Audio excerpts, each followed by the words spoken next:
welcome everybody to the truly Unconference. This is the part where if you have missed the entire proceedings or some parts of it, don't despair. The diversity of topics and the depth of the speakers that are covering those topics is immense. You are going to enjoy a great track. My name is Sunil Pangarkar, and I am going to be the moderator for the next 90 minutes with 6 phenomenal speakers. I am going to go for first as the speaker, and I'm going to be sharing the screen right now. So I'm the board member. I'm the board member of Jagrati. I'm also the coordinator of Jagrati Digital Yatra. Jagrati Yatra believes that future is now, but it needs an awakening, and it is a journey. And so the Yatra's mission is to inspire the youth for growth and enterprise development through an external journey and also an internal journey. The broader mission of Jagrati Movement is that of enterprise development. So Jagrati's focus is Middle India, and Middle India is essentially the 800 million Indians that live in Tier 2 and Tier 3 districts, 240 of them. Now, these people have got tremendous aspirations. They are young. They have some resources. They have some education, but they are not the focus of the very rich or the focus of the government subsidies or grants. So this is the young India that we focus on in Jagrati. The other part of it is that we focus on enterprise-led development. And enterprise-led development requires 3 main pillars. One is the Jagrati Yatra, which is to inspire, to innovate, and jointly collaborate and create a network. The second one is a enterprise center, which is a brick and mortar place where mentors are there, and there is a physical location close in a district. And the third one is a network that is coming out of the Yatra, and this consists of the alumni and who then become ambassadors of the whole Jagrati movement. And they in turn become evangelizers and as well as mentors. So this 3 parts of this Jagrati movement are the way in which enterprise-led development is focused. The Jagrati movement actually started in 1997. We realized that it takes a while before we conceptualize and design something that is of this large scale and something where we can be, we don't have to put a huge amount of resources, but we act as catalysts. So it started in 1997 with the Azad Bharat Rail Yatra. It took a good number of years until 2008, when actually the first Jagrati Yatra actually materialized. And I'll tell you a little bit about the Yatra, but since then there have been 12 different yatras, physical yatras. And this has been now been emulated in 5 different countries. Ours is still the longest and the most encompassing, but it has been emulated, which itself is a great achievement. This year we are going to be then now starting the second pillar, which is the Jagrati Enterprise Center in Purvanchal. So the first pillar, Jagrati Yatra, what is it? It's a train that we rent from Indian Railways. It goes for 15 days. It traverses the country. It carries 500 travelers for 15 days. 24/7, everybody's on the train, and they visit different parts of the country, meeting with role models and doing certain activities during that entire 15 days. And it's quite well designed pedagogically. So far, we have over 5,500 people actually that are now the alumni of this yatra. It is the world's largest such endeavor. How's the train look? The train is actually, the way we have structured this train is that right in the front of the train is a pantry and a gents toilet, and at the very end is the ladies one.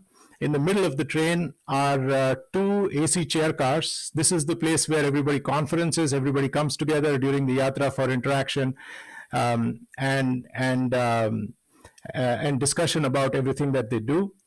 And then they carry on their day-to-day, as each place they stop and they carry on their activities during that time.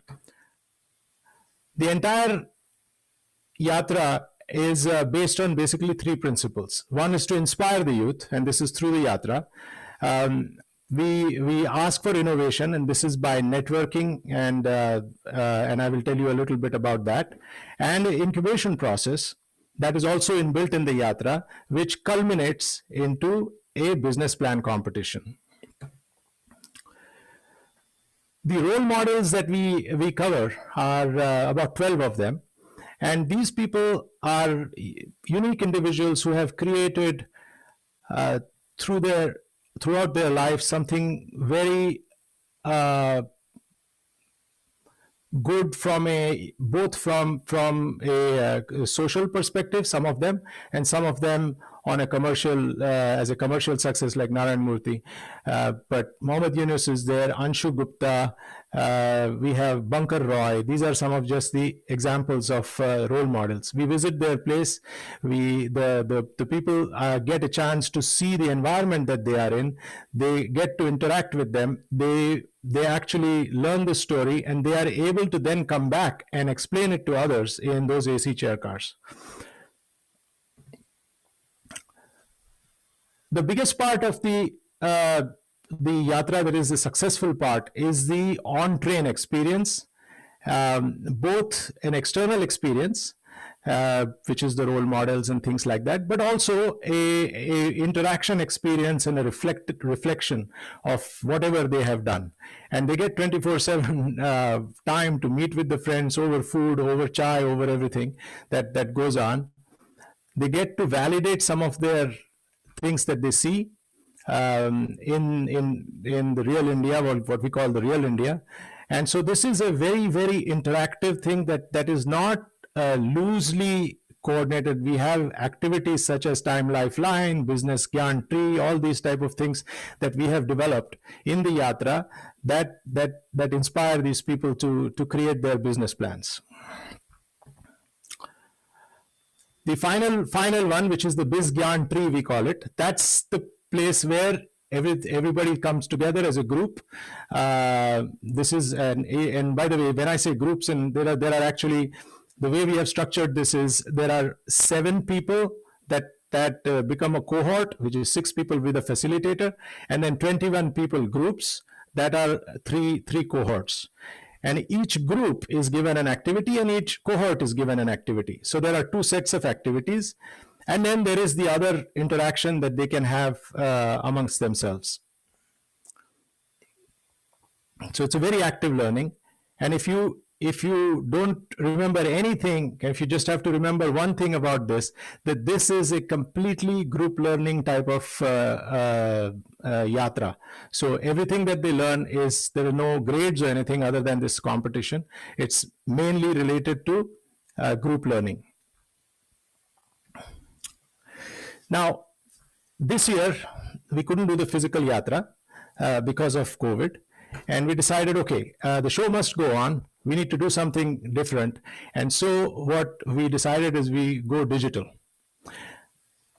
Of course, the same standard platforms, various platforms, but this is how it's going to happen. It's going to start on the 24th of December. That's the inauguration. And the first 2 or 3 days, people will start to know each other and all that. Madurai onwards, we start the role model visits. Then, and there will be a team going to these places for live questions and things like that. We will reach eventually we will reach Nalanda and then Devariya, where the validation of the business plan and the business plan competition and the validation happens, and then the things will be judged, the teams will be judged. We will go to Delhi, meet with government officials, and eventually there will be a valedictory session in Sabarmati Ashram. So this is still mimicking the physical yatra, except that this is going to be on a digital thing. At this stage, I can tell you that this has tremendous impact. But one of the things that I want to tell you, I had a discussion with Chirag Jain, one of the founders of co-founders actually of Get My Parking, and he was a yatri. He met his co-founder in the yatra. 10 of his employees are yatris. He says IIT and the yatra are the two platforms with which he got really changed his life, if you like. And he continuously comes to the yatra, and that is one of the source of our resources. He's a resource person, what we call. He comes to the yatra and he guides the people, and there's nothing better than a yatri telling the yatris of how things happen. So this is a wonderful story. Now we have Aditya, who is here, who was a yatri in 2016, and I'll tell him to just explain to you a little bit about what his feeling about the yatra was, as well as why one should join as a pratibhagi, what we call it, which is not an active learner but a passive learner in this digital yatra that is about to happen. So Aditya, welcome. Hi everyone. So being a yatri myself, I think most of you might have a lot of questions, and you can reach out to me at any point of time to kind of ask me more about the yatra. But being a yatri myself, depending on what you are looking for in the yatra, I think I would divide the whole experience of the yatra into two sections. Like one, if you already have an idea, you can ideate it with people and incubate it. So yatra gives you an opportunity to discuss all these ideas and talk to your actual customer base if you are actually planning to go to tier 2 and tier 3 cities, to which Jagrati caters to. And the second thing, let's say you don't have an idea and you want to learn and network, which is what I did primarily on the yatra. So Jagrati Yatra gives you an opportunity to network with 500 like-minded individuals over a period of 15 days, which is an amazing opportunity. And it just doesn't end there. It opens up a huge door to kind of contact to all the 5,000 alumni that Jagrati has. At any point of time in your life, you can they're just a text away. So it just opens up doors like anything else, as Sunil explained with the example of Chirag. So having said that, that this is my experience as a yatri, what you would be getting as a pratibhagi is primarily to understand, because you are not there physically, you will primarily get a chance to kind of see what the yatra experience is at a very nominal price before you actually decide to go to India and experience the yatra by yourself. And the second thing is talking to a lot of people, looking at their experiences, like listening to all the role models that we have on the yatra. It really gives you a feel of what real India is all about and the sort of opportunities that are available in India, and helps you involve yourself in the Jagrati movement. Yeah, thank you, Aditya.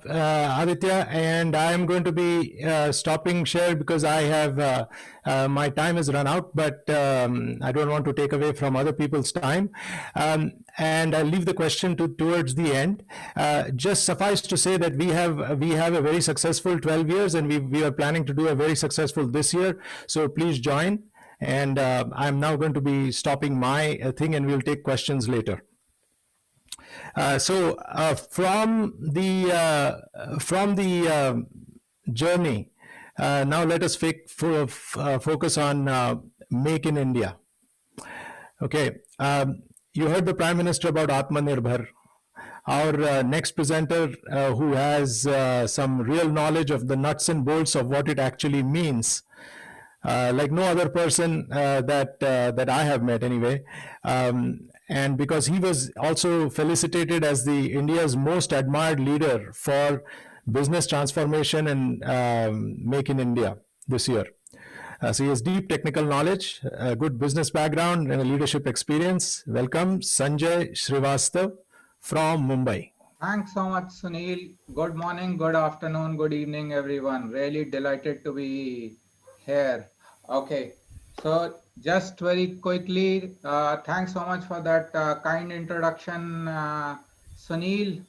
And the reason why I feel so strongly about some of the real India which uh, Sunil talked of is I've been doing this for 25 years and I have got a unique advantage and as well as a personal privilege to having been closely involved with transforming four industries right from scratch over the last 25 years.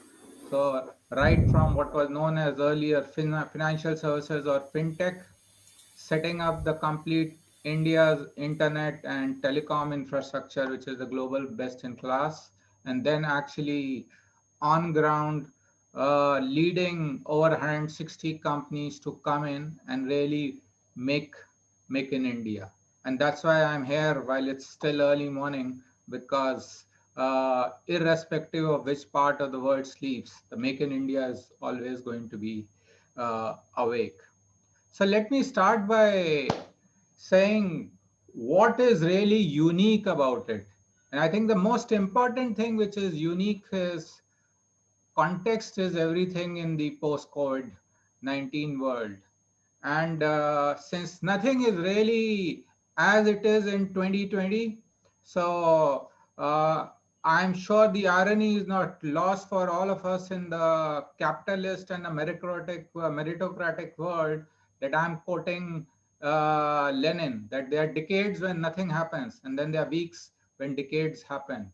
So the coming together of the economic crisis, the supply chain disruption, the impact on human and lives, and the epidemic, this there is a unique opportunity, and that is the opportunity which India is leveraging and India must do.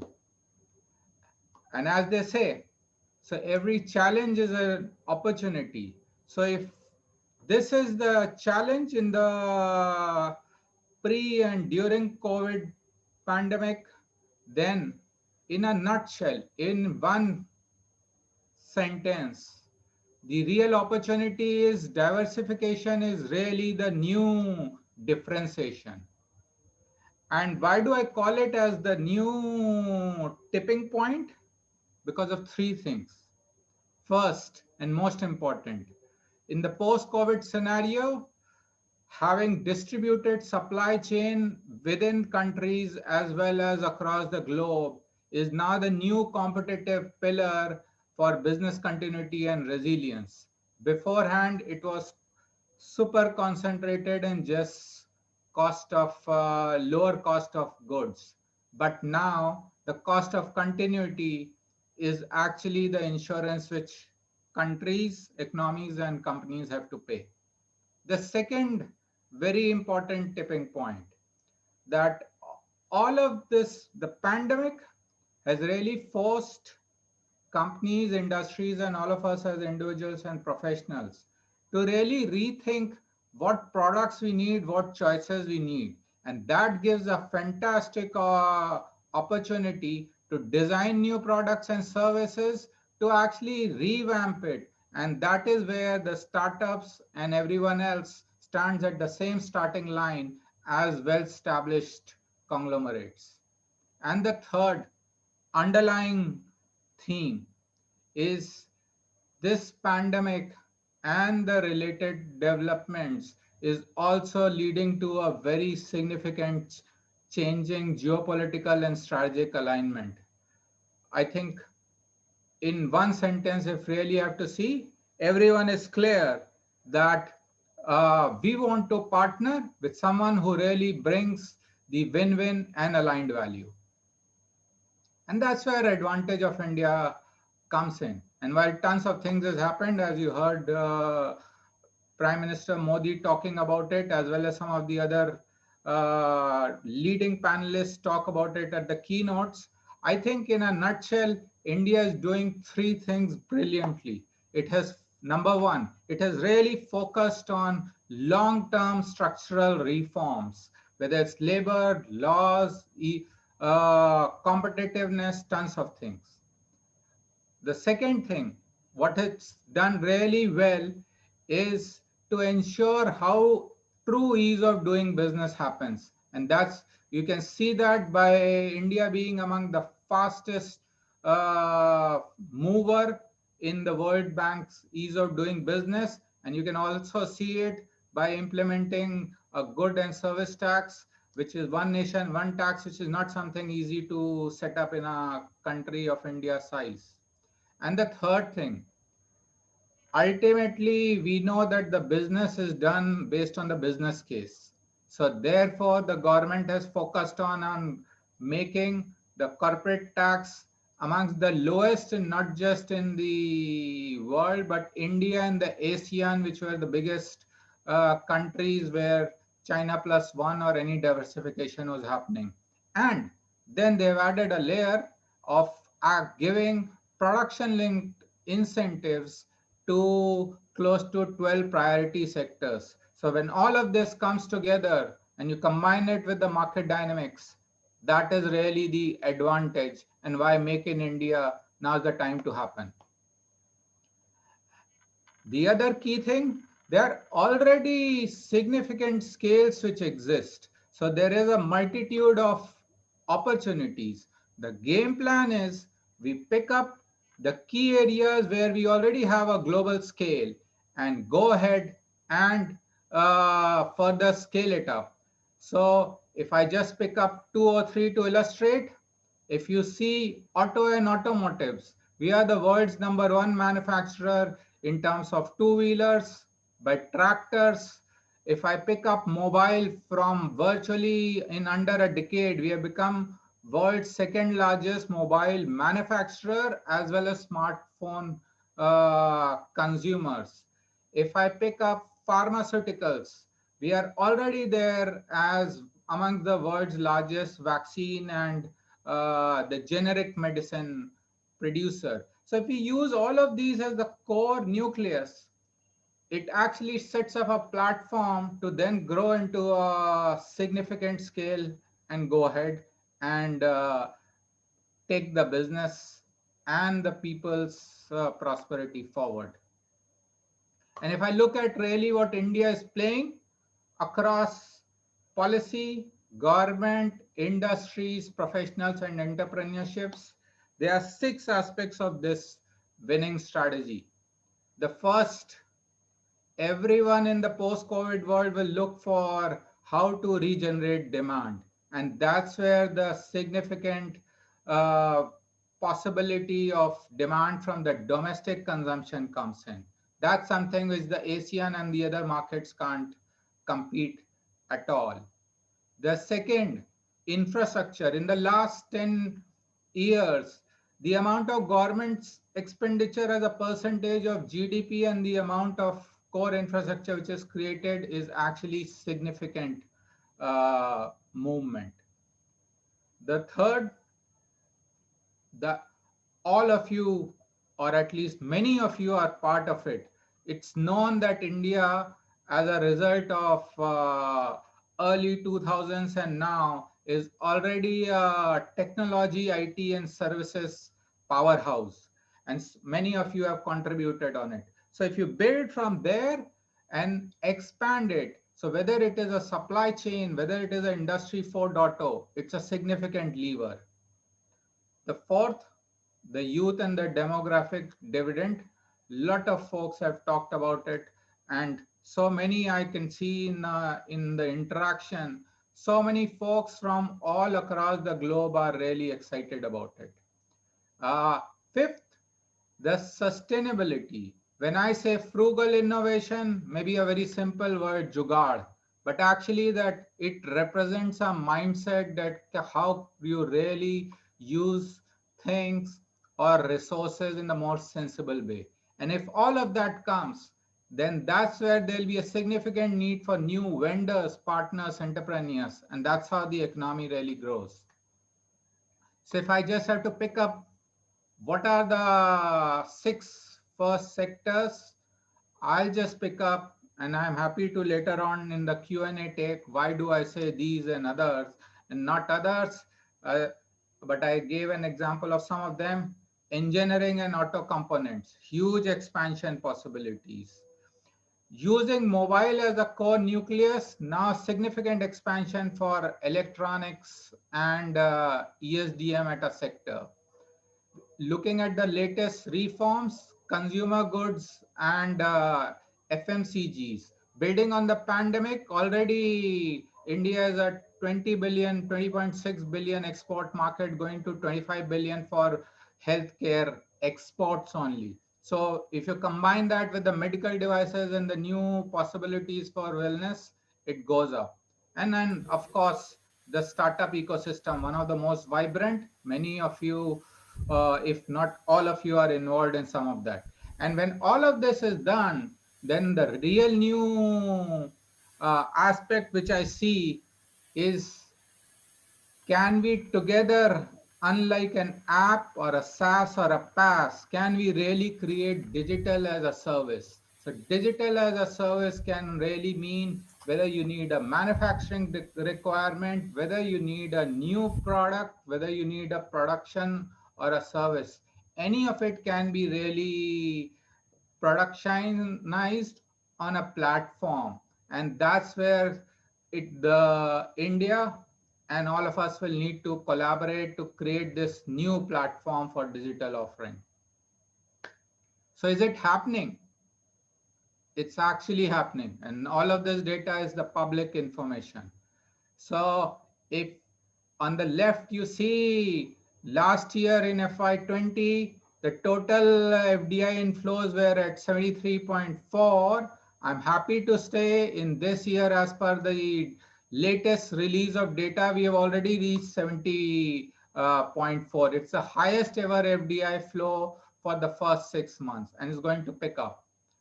And as the stock markets, as well as the possibilities of India and the rest of world goes back on the resurgent growth. On the right, you see the 12-month FPI flow. India is actually in a different league. And if this wave is happening, of course, it cannot be happening unless all of you are really doing it. So in the end, I would just want to say what is two things. One is, if Make in India and made for world, what will be the vision? It has to stand for four things: ensure economic and GDP growth, ensure employment generation, and for the real India and the Bharat. The third most important thing, make in India or made for the world, should really stand for a world-class innovation and a stellar products and services. And of course, that has to have the hard work. So in the end, India is shining across the globe, and there are significant possibilities. All of us have to work. But there are two important bridges which have to be built for this one mission. The first bridge, that all of us have to support the bridge of a seamless prosperity and build up between Bharat and India. Because if Bharat has to be a equal contributor and as well as the consumer of products and services for the economy to rise. And second, that's where a lot of you come in along with the other stakeholders to build a bridge for India at a center of the globe, possibly linking the technology and the entrepreneurial competence of the US and the West, and acts as a bridge to the vibrant markets of Asia. So that should be the end game, and that's why I say proudly that Sare Jahan se acha Hindustan hamara. Thank you. Thank you, Sanjay, and I. It was a great presentation. Thank you very much. Let's. We don't have time for Q&A, but again we'll keep the Q&A at the end. Now let us shift from Make in India to make the most of the opportunity due to adversity, aka COVID. As a co-founder and chief scientific officer of Doxper, and with 8 patents in the field of digitalization, gene sequencing, etc., uh, Randeep will be speaking on this exact topic. And I welcome Randeep to present from Mumbai. He may not be seen on the screen, but he can share share his slides. Randeep, welcome. Yeah, thanks, Sunil. Good morning, everyone. Yeah, so it's pretty early in the morning, but always excited to talk about our work and what exactly is the opportunity that we are talking about. We know COVID is here, and it's been long awaited vaccine rollout, which is finally here. And we see this as a big opportunity to collect the baseline data in India, and it can be done in centralized places. And this presentation is about that. Yeah. So a little bit about me. So quickly, spent a good 10 years in IIT Bombay, finished integrated master's, PhD, then joined Philips, SAP Labs as director of biomedical informatics, spent 2 years at Tata Memorial Center doing oncology informatics. And about 5 years back, we started a company Doxper in solving the healthcare informatics and data challenge in healthcare, which we know India is like very, very data poor in terms of healthcare data of this population. So what exactly is the pain point and why we are pitching for this? So of course, the current solution, which is for vaccine tracking immunization, is EVIN, and which is being repurposed for COVID vaccine rollout. It's called COVIN. And what it covers is actually the supply chain management, like which vaccines are there, what are the stocks at different places, whether the cold chain has been correctly maintained, and the intent form, like it has been provisioned for how many people and actually it got delivered. However, what it doesn't capture is a lot of the things which could be very important, is like the clinical data, the pharmacovigilance data, like what will be the adverse events which can happen while administering these vaccines, or while the second shot is being given, right?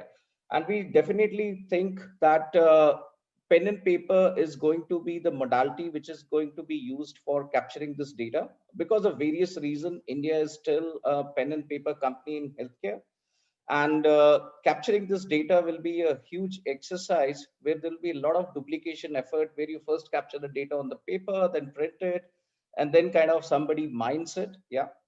So so that we think we can solve it. So why do we need very effective pharmacovigilance in this case? Because so in the history of vaccines approval, COVID vaccines are the fastest to get approved through all the regulatory approvals. And Pfizer and other vaccine manufacturer, they got an immunity for themselves, so they cannot be sued if any of these adverse events happen to people. So that's a reality. So what we think, like of course, everybody heard like how the clinical trials, let's say they did it for 2,000 people, 4,000 people, or 10,000 people. There has been certain adverse events for, let's say, even 1 or 2 people. Now imagine if you're doing it for like hundreds of millions, the amount of adverse events that can happen, and they need to be clearly captured and studied, like what exactly is happening in the real world. Yeah. So the opportunity here is the scale, where a very large population will come forward to get these vaccines at central places. Once this is done, this might be like home to home or door to door, where people go like to every home to vaccinate people. But we see the first stage where it's going to be centralized, and we are assuming first a good like 100 million people or more will get vaccinated at centralized place. And this is a good opportunity when they are there to capture the data and other healthcare conditions of the people as well. And of course, there is uses of this data beyond pharmacovigilance. So government is trying for a push for a very long time on kind of non-communicable diseases and chronic diseases tracking. This is like cardiovascular diseases or diabetes or other chronic diseases, and specifically for population age 50 years, which is going to be the first cohort to get vaccinated. Yeah, of course, this data can be used for epidemiological presence, prevalence, and incidence, and this will form a good background on Ayushman Bharat. And of course, government has also announced a digital health initiative. And of course, just like UPI, there will be apps which will hold the patient health records. And we feel like just the vaccination information could be a good starting point to seed this. So the people can have this data on their mobile phones. And of course, you can build on top of this. So this slide, what we're showing, so we kind of looked around and say like, what are the preparations which are going on for COVID vaccine rollout. So even CDC is planning a physical paper in which will be a vaccination record for COVID. This will be there. And of course, the person has to keep this, and they will have mention of like, what is the manufacturer, what was the vaccine lot number, which date it got administered. And of course, what we propose is a similar solution for India, but we can add certain other data points, like what was the previous COVID diagnosis, if any, if there are any symptoms, what are the comorbidities for these patients, and what is the family history. You can also ask about if they are having any other medicines along with this, which might interfere with this vaccine, since this is very new, right? Now, this is our solution, DocsPer. So as Sanjay was mentioning, of course, we are creative. So we kind of repurpose. So these are the digital diaries which exist for a long time for Moleskin, for LiveScribe, right? So we kind of customize the paper's format. We can capture this data. So this is very regular pen and paper. And the pen itself stores all this data, and you can sync it via your mobile phone or tablets. It goes to the cloud, it gets processed. We have handwriting recognition engine, and you can get the data out and you can do analytics. Of course, we have built the transformation layer on FIRE and HL7. If you want to have this data go into health information system or any of the immunization system, this can be transferred there, or via NDHM's API, this can be transformed into any of the PHR applications for the citizens, right? Now, of course, a lot of exercise is right now happening that who should be the first one to be vaccinated. Of course, the cutoff is the age of 50 years. And of course, it's going to follow a priority. I think healthcare workers, the doctors, the nurses who are the front lines, even the police and the allied forces who are going to manage this, they will be the first one to vaccinate it, right? Of course, the thing is, if they are having certain comorbidities, they have to be like really tracked if we don't have any adverse events. So how are we going to ascertain the data quality and effectiveness?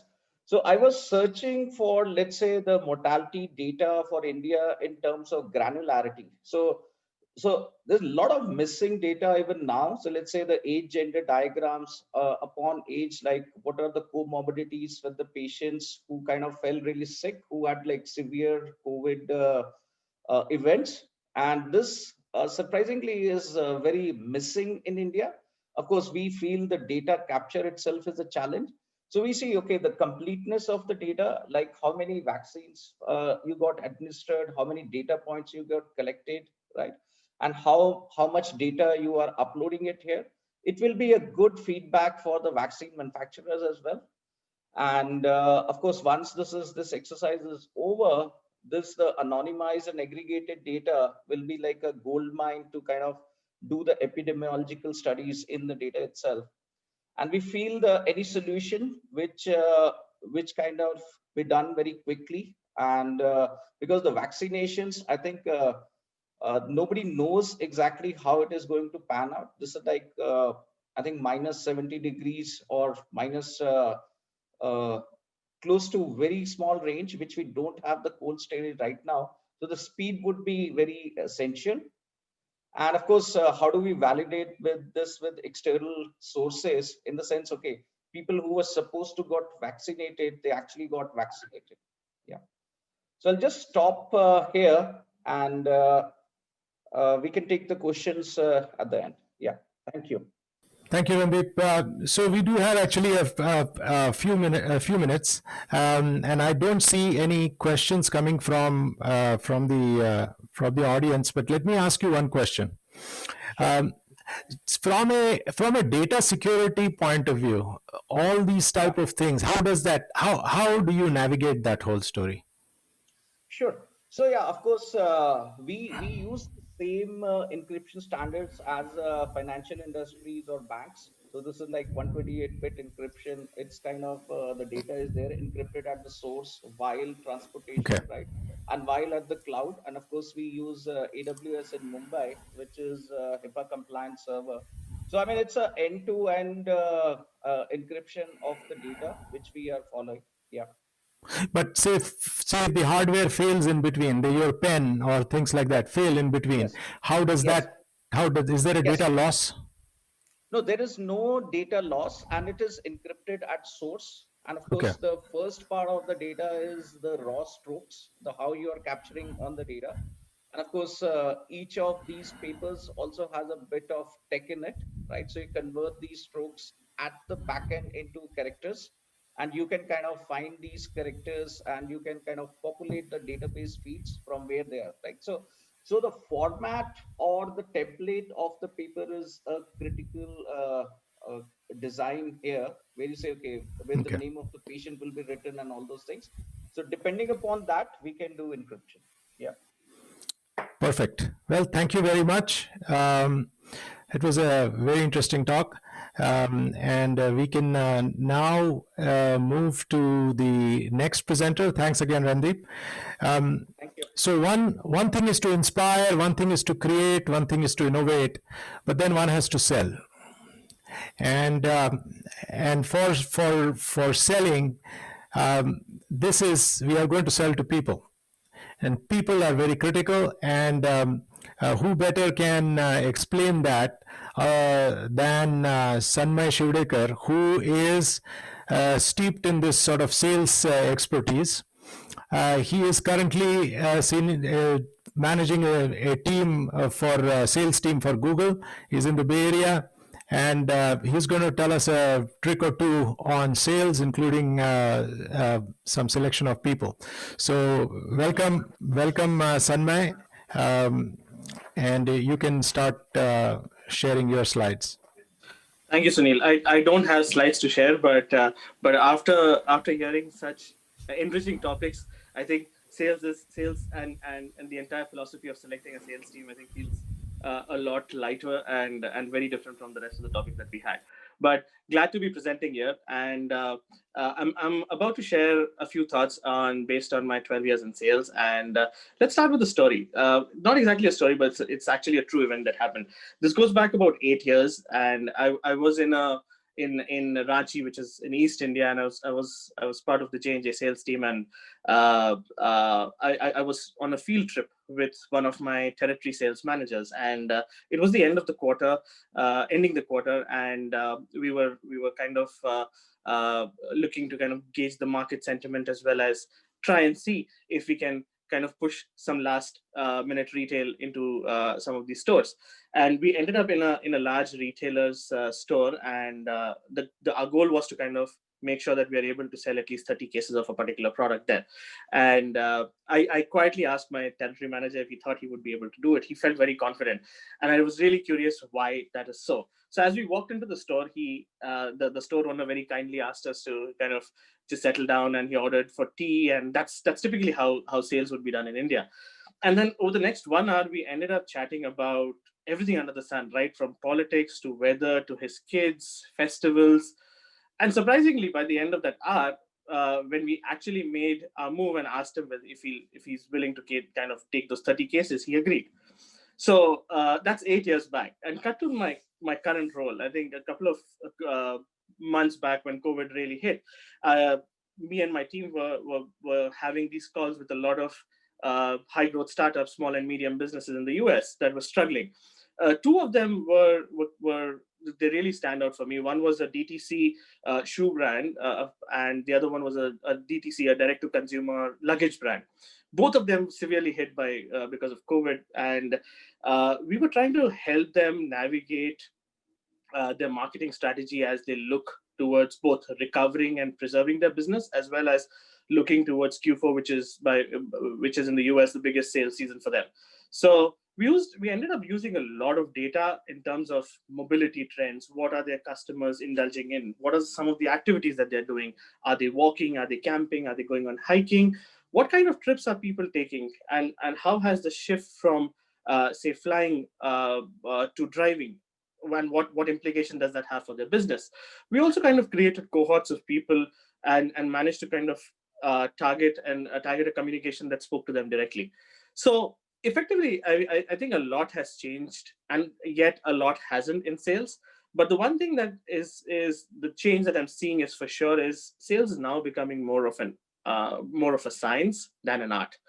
There are, of course, certain things that haven't changed. It's still at the core of it remains a very emotional transaction. Both parties have a need that needs to be fulfilled, and understanding the customer's needs and the customer's motivations still remain the key. The most important foundation of a sales transaction is, of course, the trust and in the relationship, and how we go about building that. So historically, it was based more on consistency, more on how well you keep your word. But I think the definitions over a period of time are slightly changing. So if I were to look at how technology has changed some of the key sales enablers, I think the way we build trust and credibility has changed dramatically over the years.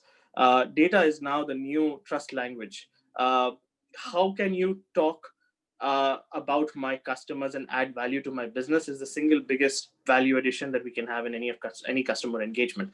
Some of the tools and some of the technology, digital platforms otherwise have given us the ability to talk to one customer at a time, tailor our communications that make most sense for that particular customer, and serve them like almost as a single entity rather than forming cohorts that we used to do earlier.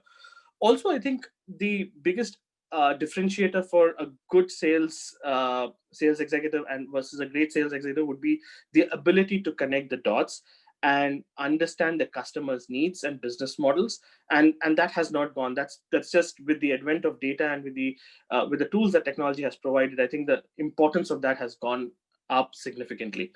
Also, the ability to kind of spot the trends as they emerge and react to them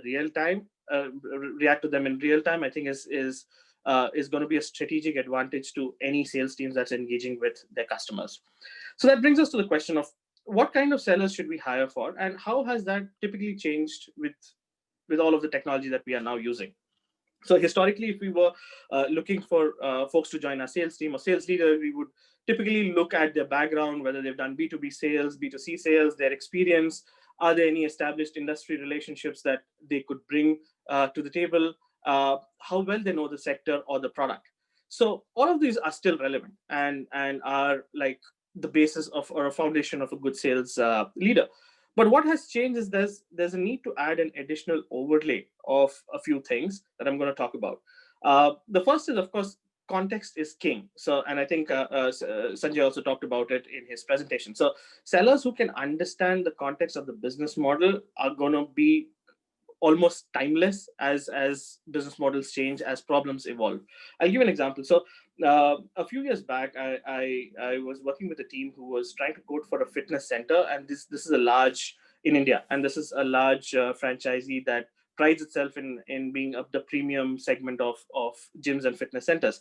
And what we realized was when we were looking at the interest that they've generated for that particular center, we went back to the drawing board, studied the initial interest, studied the kind of demographics of people that we were hoping to sign up. We realized these were mostly folks who were looking at it from a recreational standpoint and not really from the professional standpoint. So it made a lot of sense for us to kind of tailor the setup according to that, rather than doing an overkill and ordering all of the premium high-end segment. What we realized was, from a payback perspective, all we need was have just the right level of equipment for them, that it works for the customer as well as for the business owner.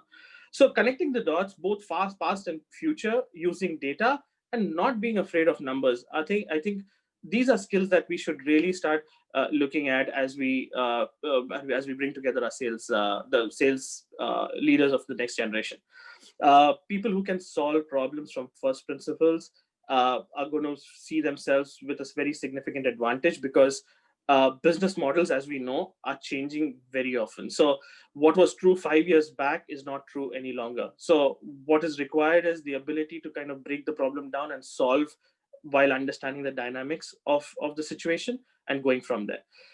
The other very important thing, I think, is historically sales roles have been looked at more as a lone wolf kind of a role, or a single individual contributor. I think there's a shift in terms of how well they can work along with the team, because there are obviously transferable skills that people can pick up across different sectors, different markets, different teams. So I think that's also one of the most underrated underrated capabilities or skills that we should look at in a sales executive. So if we were to look at why is this making this shift so important, I think the simple philosophical answer would be evolution. It's just that the good news is that it's always been there. The bad news is that technology has accelerated the pace at which things are evolving. So if we don't use data, context, and forward-looking trends, we stand to lose relevance. Think of it like, I mean, 20 years back, any sales guy or most of the resumes that you would get would kind of highlight that we have an experience in terms of using CRM. Those are table stakes now. We need sellers who can make sense of numbers, historical data, future data, evolving trends, and piece those together. So I'll give you an example of from Indian mythology. So you have the creator, the preserver, and the destroyer. Historically, the sales and marketing folks would kind of create new segments, create new product lines, create new categories, and the sales team would strongly try to preserve market share in the market. And I think now is the time to be the destroyer, because it's best if you go ahead and try and reinvent the model, almost destroy it before someone else does it for you. So I think the evolution has also followed that track, and we should be thinking about our business very differently. So what's at stake? What if we go wrong? And we would go wrong. So I think it's always possible that we end up with a bad hire, or we end up with folks who would not fit into this entire framework.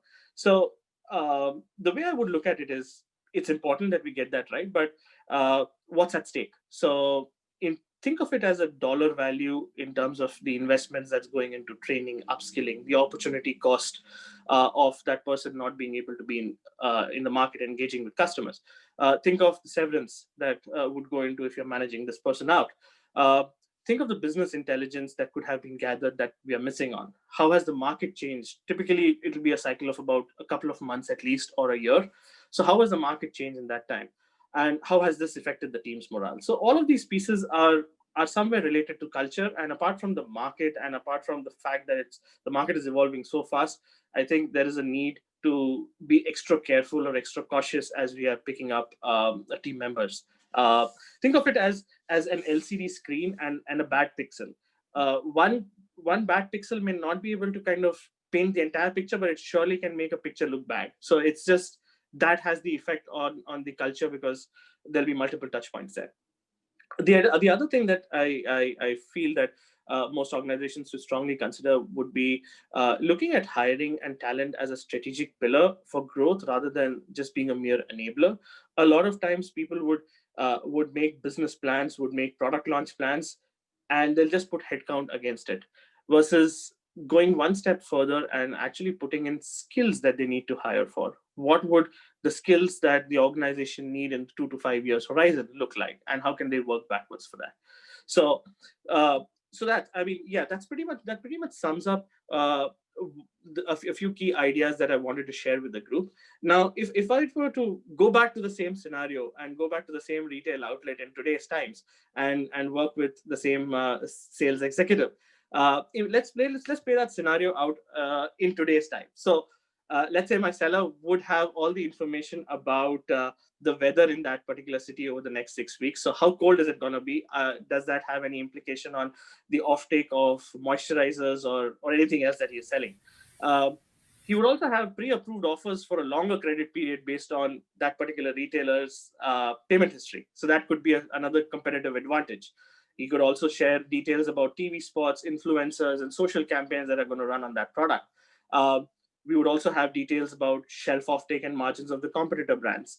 We would also have details around the upcoming beauty trends. What are teens buying? What are older adults buying? And people who bought this, how can they upsell? Like, I mean, you go to a Domino's, you buy a pizza, they'll always ask you for a Coke. So how can you cross-sell and upsell? And then, in addition to that, of course, nobody's taking away from the fact that we also need to know about the weather, politics, and the retailers' kids and festivals. So, yeah, that pretty much sums it up. And I'm sure if we would have done all of this, we would have had those 30 cases sold before we finished our tea.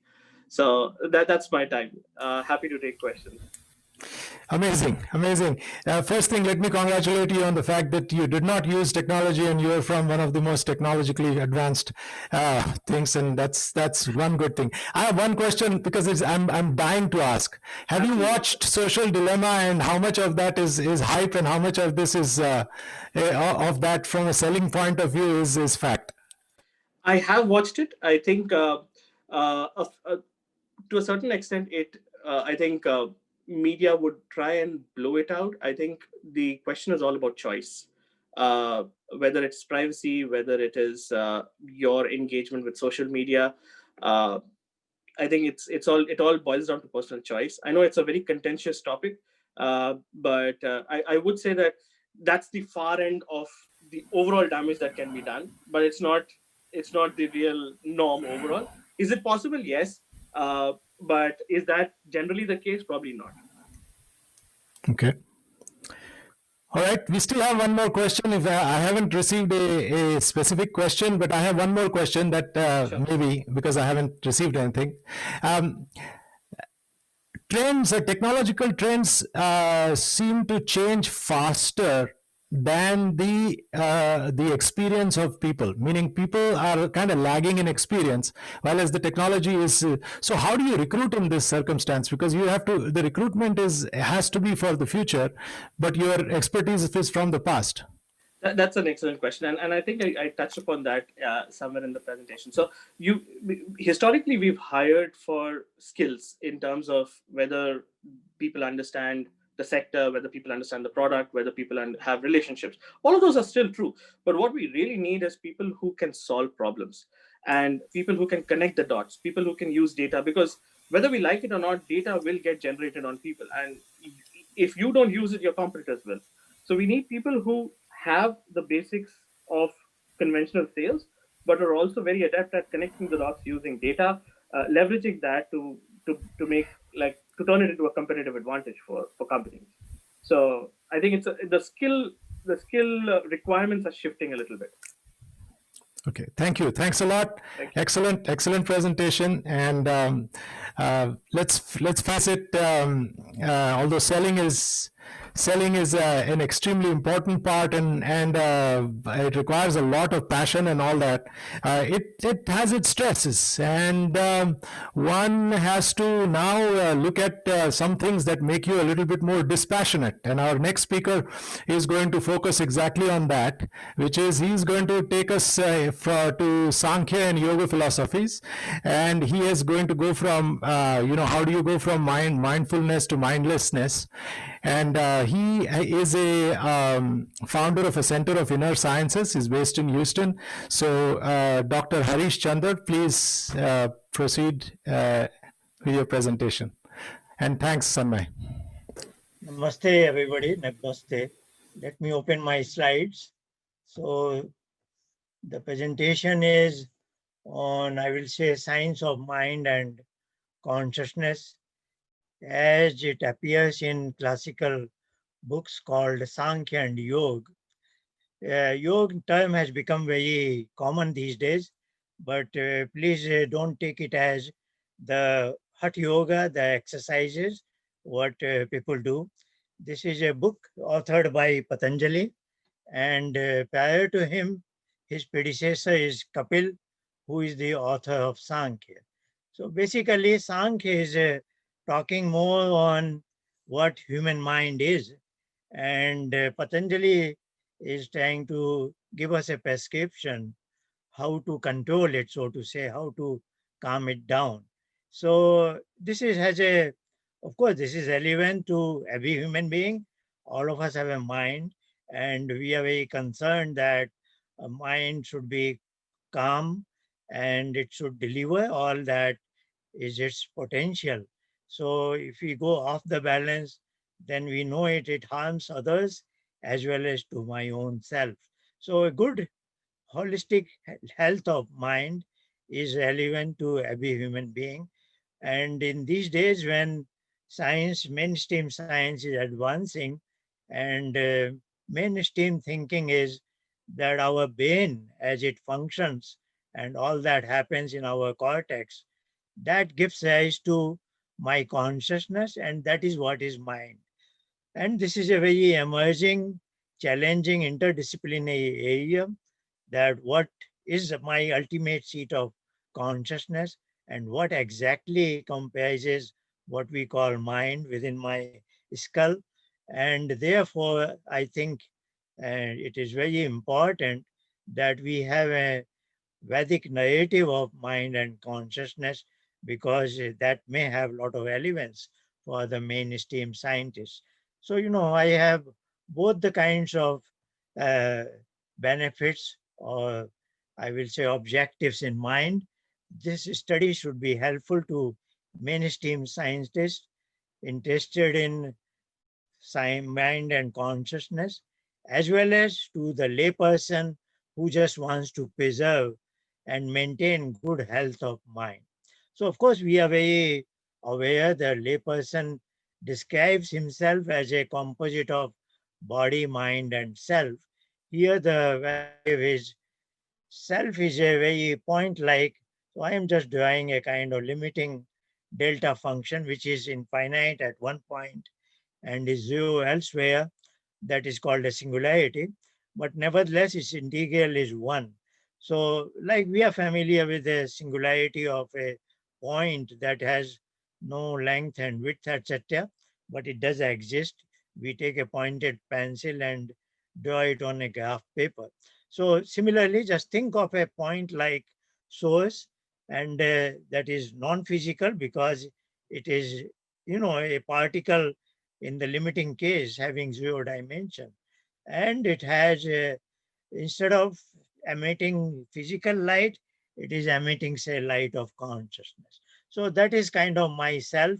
We usually call it as atma or purush, and there are many other terms in the Vedic literature. Now let's look at on the right side. This is the metaphor of thumb surrounded, enveloped in the fist. So thumb is representing myself, whereas the fist around it is representing my mind. And mind is having three layers. One is the what is facing myself, then what is on the outside of the palm, the outer surface of the palm, the fist, and there is an intermediate middle layer. So we would like to look at what mind is from Sankhya, that is authored by Kapil. So here there are too many things in this diagram because I just tried to capture what is called 25 elements of Sankhya. But I will be concentrating only on the blue boxes here. That is the cognitive ability. So this is on the left side, the circle. This is me, that self, what we called. And the three rectangular boxes, they are, so to say, my mind or my inner set of instruments, whereas the body is treated as outer set of instruments.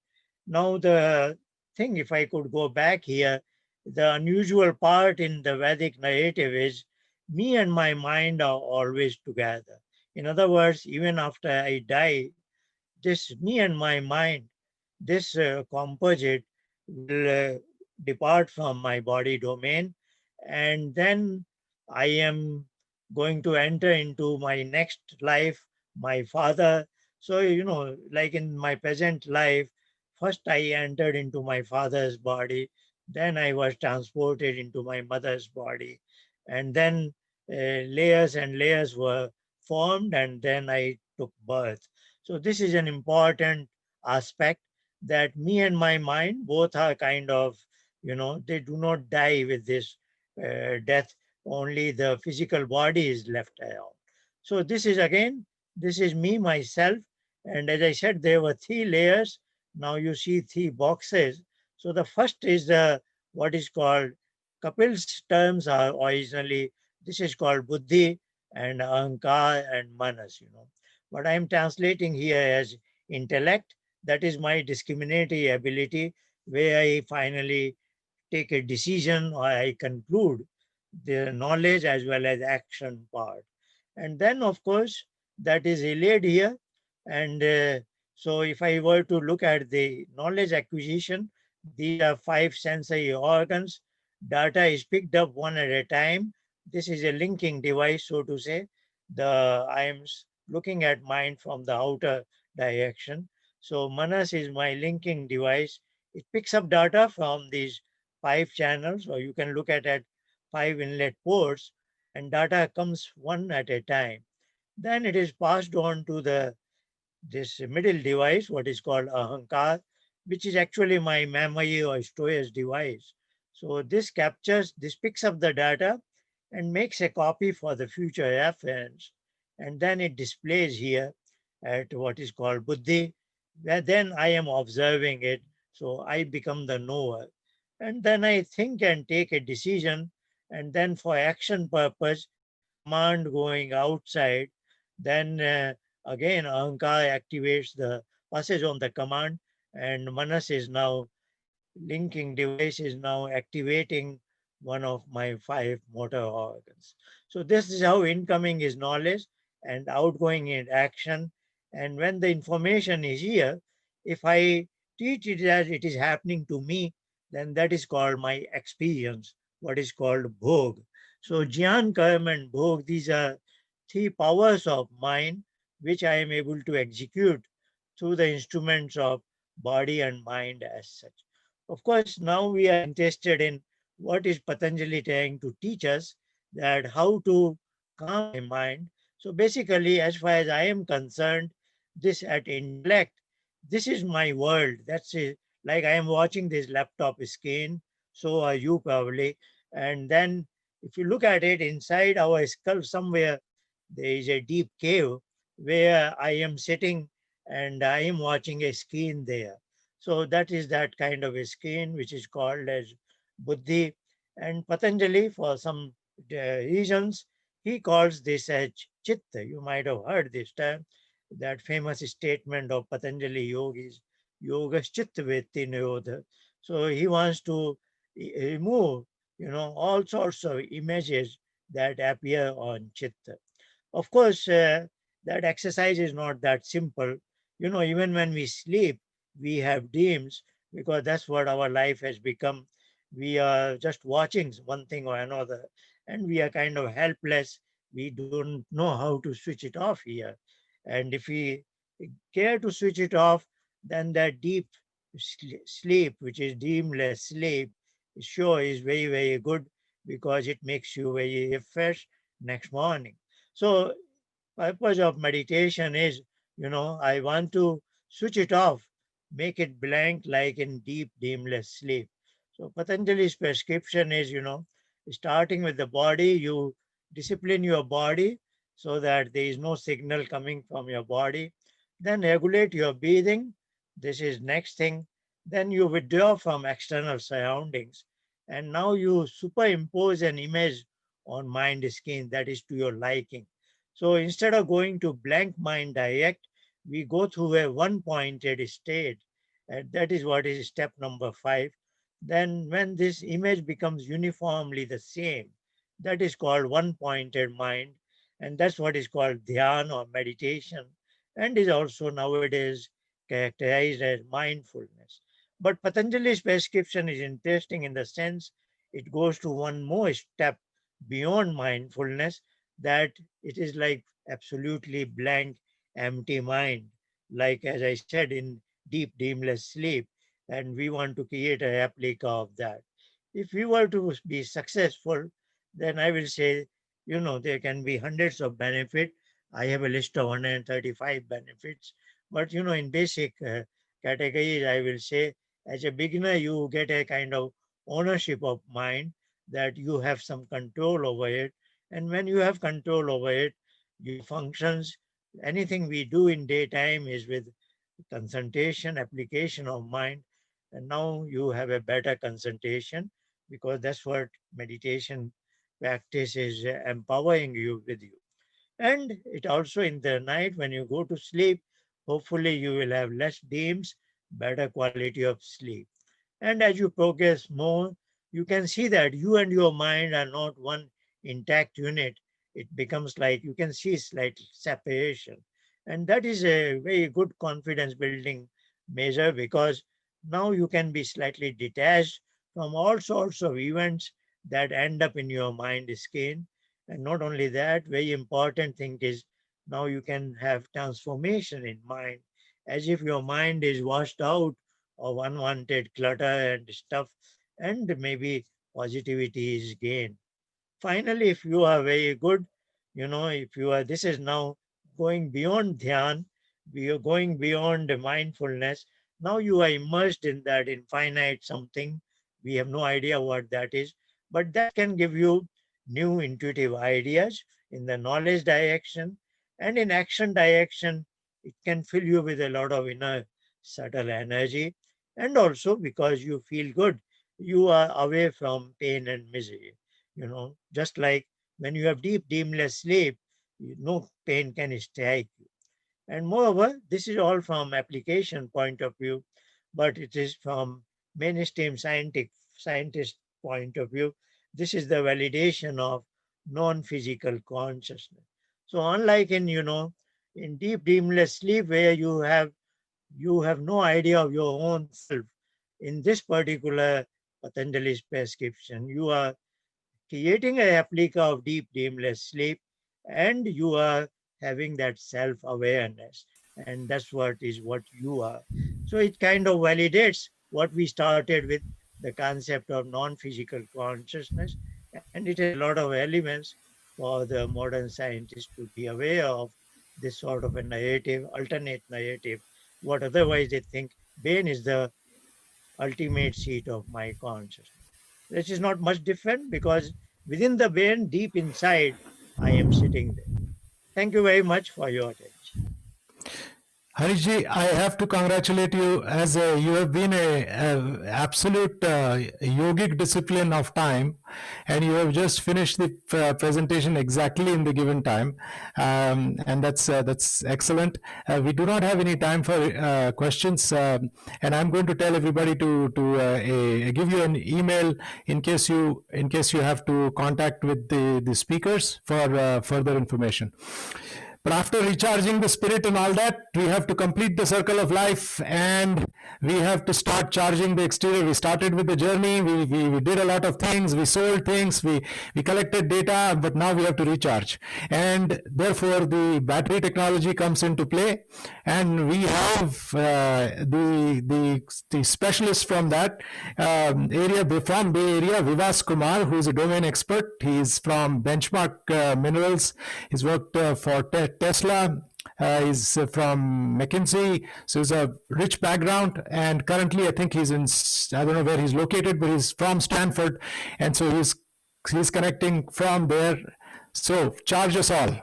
Thank you very much, Chanel. And yes, I am at Stanford at this moment, and I very much appreciate the opportunity to speak. I did not have a chance to go to IIT myself, but in many ways, those who invited me to this conference said, "Oh, don't worry, Stanford is the IIT of America." So, it's great to be here. I'm gonna share some slides.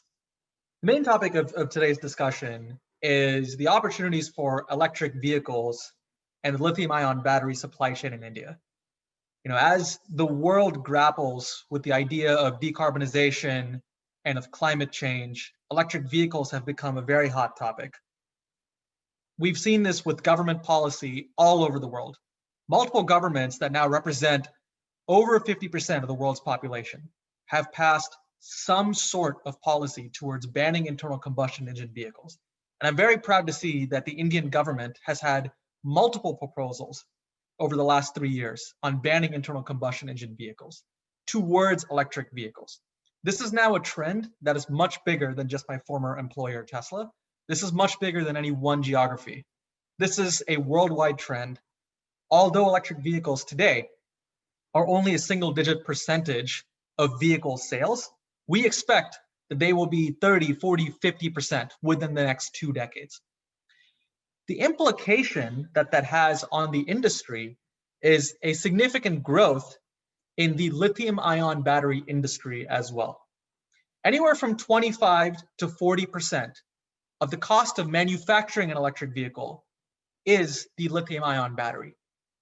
The rapid decline in the cost of manufacturing lithium-ion batteries from over $1,000 per kilowatt hour to around $120 per kilowatt hour on average for the tier 1 manufacturers is one of the largest technological trends that underlies this transition from internal combustion to electric vehicle.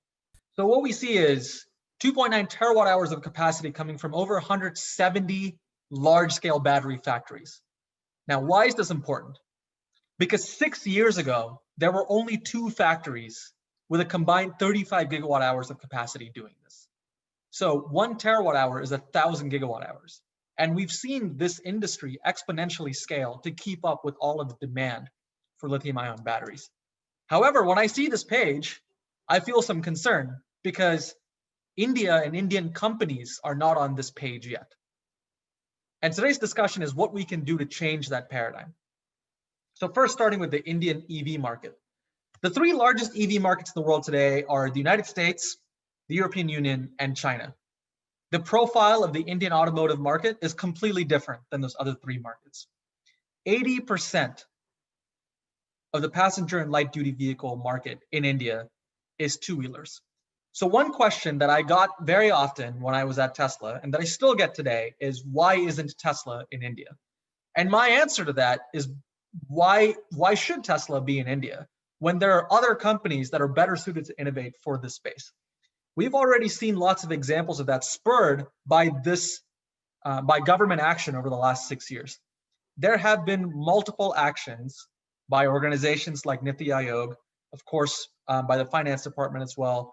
Mr. Amitabh Kant is speaking at this conference, so I think he'll be speaking about this as well in his keynote, that are incentivizing the growth of a homegrown indigenous industry for electric vehicles that builds vehicles for the Indian customer profile and doesn't just take the ideas that have worked in in China, the European Union, and the United States to transpose them onto India. So what we've seen is a combination of incumbent automakers, both Indian and international, plus several new startups that are working to fill this void in India. And this is very inspiring to see. Now, underlying all of this is the fact that the battery that is designed for India is fundamentally different. So in addition to the vehicles being different, the batteries themselves are different. And this page right here further underscores why it's of great concern that there's not a homegrown indigenous Indian company that was on that previous page that showed the largest battery makers in the world and the country of origin of those battery makers. The slide's not moved yet. So again, I think there's something wrong with the advancement. Yep. Yeah. All right, good. What we need is innovation from within India to create battery cells and battery packs, custom made, custom tailored for the Indian market with these specific characteristics that are unique to India. Now, further behind the battery is the supply chain to make the batteries as well. Supply chains for electric vehicle batteries are quite complicated. They start from mining and chemical processing all the way to electrode formation, so cathodes and anodes. And over here, once again, there's room for a lot of concern based on what India is doing now. Because right now, India does not yet have the capability to manufacture these chemicals that are needed for battery manufacturing. However, not all hope is lost. What India does have that other major markets do not have is the presence of a large market of batteries that are already in use in cell phones, in laptops, in cell phone towers, and increasingly in the electric vehicles that will take the road in India. The opportunity for India is not to develop primary mining extraction capabilities. The opportunity is in creating a closed loop, decarbonized supply chain that is built on the back of recycling the battery cells and recycling the chemicals that are already in India. We are already seeing innovation happening with the idea of battery recycling in India. One example of a company that I'll profile is a company called Attero, which is based in Noida, which is aiming to become a premier global battery recycling company using these same principles that I just discussed, taking advantage of the large input feedstock of batteries and chemicals that are in India and recycling them for reuse to make indigenous battery cells that are custom made for the Indian market. So the key takeaways from this presentation: electrification of the automotive and energy storage industries has already happened and will continue to happen. India, as it faces its own decarbonization journey, will have an opportunity unlike other established markets in that the two-wheeler and three-wheeler segment will be prioritized. Furthermore, in building a supply chain for these batteries, India can make up for the lack of domestic resource availability today through innovating with recycling and with international partnerships, as we've seen already be successful in other chemicals industries and other heavy industries that are in India.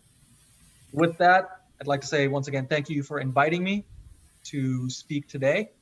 If you can see the slide, it's got my most relevant contact information. Please reach out to me on LinkedIn. I'm happy to discuss any questions that you may have about electric vehicles or lithium-ion batteries. And Sunil, back to you. All right. Well, thank you. And I would like someone like Sanjay or somebody to be able to ask a question from a made in India perspective. This particular thing is a good discussion point. So if there is any comment whatsoever, Sanjay, please go ahead. Sure. So hi Vivas. So from a Make in India perspective, I think there are two things which come in. One is what is the right technology for scaling it at an appropriate cost, and the other thing, as you would be aware, that any of the new technologies really zoom through once you have ecosystem. So while production can come in, how do you see the complete ecosystem coming in? Because that's only then the proliferation happens. I'll start with the second question because the first is tied to the second. So in order to get the full ecosystem, what I would suggest is start from the top, start from the downstream of the supply chain and build backwards. So we are already building lots of vehicles in India, and those factories will be shifting to electric vehicles. Let's go one step back and let's build more batteries in India instead of being reliant on Chinese companies, Japanese companies, Koreans, European and American companies to do that. Once we can perfect the art of building the battery cells in India, in tandem, the recycling industry would have grown such that the recycled materials can feed the domestic battery industry, which can feed the domestic automotive electric vehicle industry. Now, what that does in terms of maintaining costs is the increased vertical integration of all of these different steps of the supply chain within India will naturally lead to cost network effects that lead to the prices decreasing, which ultimately gets passed on to the consumer. And as all of you who have done business in India know, the Indian consumer, as compared to some of their international peers, is generally known to be very price sensitive.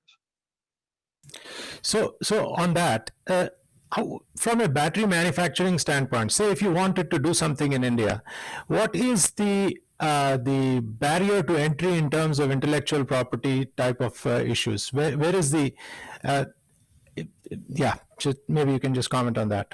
I'll say two things on that. So the first is that there are different tiers of battery cells, and India does not need a tier 1 battery cell maker or battery cell quality for the vehicles in India to succeed, because of the fact that the 2-wheeler, 3-wheeler segment and the customer driving profile is so different. You don't need, a Tesla battery pack that has 100 kilowatt hours of charge necessarily to succeed in India. So what that means is the barrier is actually quite lower. To put it very crudely, you need to have a battery cell that has the capability somewhere between cell phone and laptop batteries and, high-class Tesla batteries. Somewhere in the middle is fine. Now, for your second question, for the second point on what else can be done, the Indian government, and I don't want to steal Niti Aayog and Mr. Amitabh Kant's thunder, so I'll let him say it, but they have made some press about putting together a significant subsidies package to attract battery cell manufacturers to set up operations in India, specifically for this purpose, to make cells that are custom tailored. So the government is moving in the right direction. The last 7 years of incentives in electric vehicles have translated into the industry growing. Now that same level of thinking needs to be applied and is being applied for batteries in India as well. Perfect. All right. So if I can just add a 30-second. Sure, you can. Please do. So I think then, since we are at this IIT2020, which is really a global forum, one way to accelerate it, I'll just leave that as a thought to everyone, is if some of the folks in this forum are already working with some of the leading global manufacturers, then one of the great things is to marry the point of Vivas, is they can bring in some of the tier 1 or tier 2 component manufacturing to India, which starts creating the nucleus for scale, and then it moves up the value chain. Perfect. Very, very, very insightful comment. We have 1 minute. I just want to go over the time a little bit because some people didn't get a chance to answer some of the questions. So if there is any, I haven't received a specific question from anywhere in the chat, but if there is any panelist who wants to ask one final question to anybody who's burning question, please, right now. Well, thank you. This is very diverse, and I am really proud to be associated with this. And we had a good discussion at the end of the day of a phenomenal program. We have still one more day, and I'm sure there's going to be incredible programs lined up tomorrow. You can now have your beer or wine or a choice of drink that you want. Thank you very much. Thank you all very much. Thanks. Thanks, everyone. Thank you, everyone. Thank you. Bye. Bye.